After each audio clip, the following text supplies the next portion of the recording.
Is your Spectrum Guide remote not working with your cable box? The first step is to understand the difference between programming and pairing. Programming teaches the remote to control the cable box, while pairing securely links them, often via Bluetooth on newer remotes. Begin by checking the batteries. Alkaline are recommended. Ensure there are no obstructions between the remote and the cable box. A common fix is to reset the remote by holding the power button for 10 seconds. If that doesn't work, power down your cable box for 60 seconds, then try repairing it through the menu. Settings, Remote Control, Program Remote. Remember that older remotes, pre-2020, might not be compatible with newer 4K boxes.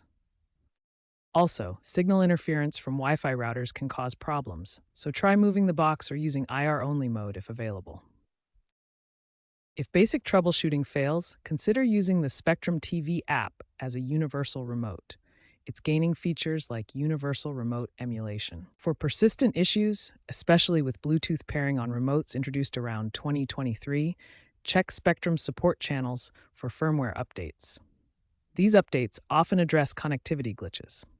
Some users have found success by factory resetting the cable box and updating via an Ethernet connection instead of Wi-Fi. If you're still having trouble, remember that Spectrum's app includes AI-driven diagnostics to detect problems like weak signals. Experts note that many issues stem from user error, so double-check your steps. Looking ahead, expect to see more AI integration in remotes and a shift towards app-controlled systems, potentially phasing out physical remotes in the long run.